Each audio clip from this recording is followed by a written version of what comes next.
नमस्कार। मैं एक पुस्तक है सूरज की परछाई। ये पंजाबी लघु कथा संग्रह है। इसका हिंदी में अनुवाद योगराज प्रभाकर जी ने किया है। तो इसी को मैं शुरू कर रही हूँ। इसी में से लघु कथाएँ पढ़ रही हूँ। पहली लघु कथा है अपना घर। जी क्या मैं अंदर आ सकती हूँ? बॉस ने हाँ में सिर हिलाया और सामने पड़ी कुर्सी पर बैठने का इशारा किया। एक कॉर्पोरेट संस्थान ने नौकरी का विज्ञापन दिया था जिस हेतु साक्षात्कार लिया जा रहा है। बॉस ने उम्मीदवार की फाइल खोलकर उसके साथ अपने सेक्रेटरी का संक्षेप में लिखा नोट पढ़ते हुए प्रश्न किया, आप शादीशुदा हैं और आपके पति एक बड़ी कंपनी में अच्छी खासी नौकरी कर रहे हैं, लेकिन आप घर गृहस्थी संभालने की बजाय नौकरी क्यों करना चाहती हैं? मैडम, मैं अपना घर बनाना चाहती हूँ, गुणवंती ने उत्तर दिया।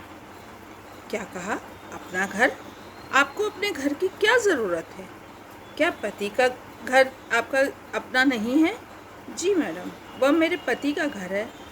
घर तो है पर मेरा नहीं।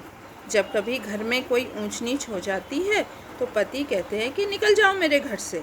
ऐसे में परेशान और दुखी होकर यदि पापा के घर जाती हूँ तो वे संस्कारों को वास्ता देकर कहते हैं कि बेटी का मायके आकर बैठ जाना शोभा नहीं देता। अब ससुराल ही तुम्हारा घर है, इसलिए मैं अपना खुद का घर बनाना चाहती हूँ। इंद्राणी मैडम की नज़रें उसकी फाइल पर गड़ गईं।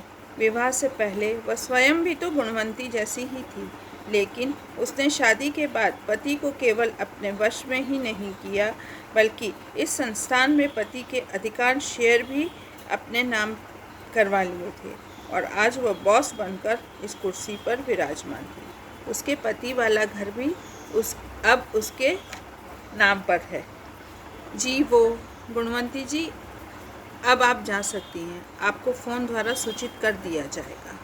बेचारी गुणवंती, भला ऐसे भी कहीं घर बनते हैं?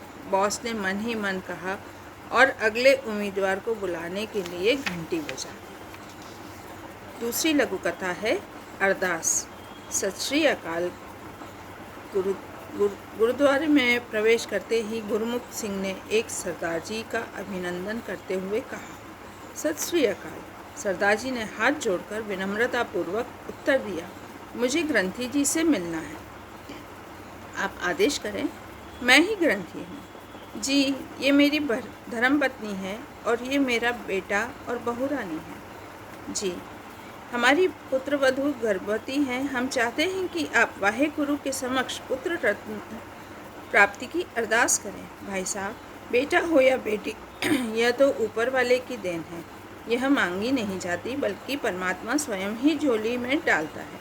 हमें तो सिर्फ बेटा ही चाहिए। आपकी अरदास अवश्य स्वीकार होगी। हम पर कृपा करें। मैं परमात्मा की रजा के समक्ष नतमस्तक रहता हूँ और उसका सदैव आभार व्यक्त करता हूँ। केवल पुत्र प्राप्ति के लिए अरदास करना सिख धर्म के मर्यादाओं के विरुद्ध है, इसलिए केवल यह अरदास करें कि आने वाला बच्चा स्वस्थ और भाग्यशाली हो तथा वाहे गुरु के बताए मार्ग पर चल करने वाला हो। ग्रंथी जी, आप तो लेक्चर झाड़ने लगे। आप हमारी भावना का तो कुछ सम्मान करें और हमारी इच्छा अनुसार अरदास करें। हम 1100 रुपये की भेंट भी देंगे। गुरमुख सिंह ने धन का लालच दिखाना चाहा। हे प्रभु के प्यारे, मैं धन की इच्छा से अरदास नहीं किया करता। अरदास तो मानवता की भलाई के लिए की जाती है, लेकिन आप तो अपने निजी स्वार्थ के लिए अरदास करवाना चाहते हैं। ग्रंथी जी अरदास के लिए कदाचित सहमत न थे। गुरमुख सिंह ने झुंझलाते हुए कहा, आप मुझे मुख्य ग्रंथी जी से मिलवाएं। मैं उनसे प्रार्थना करूँगा। बड़े शौक़ से उन्हें मिलें। मैं मुलाकात करवा देता हूँ, लेकिन ऐसी अरदास वो भी ना करेंगे। क्यों नहीं करेंगे?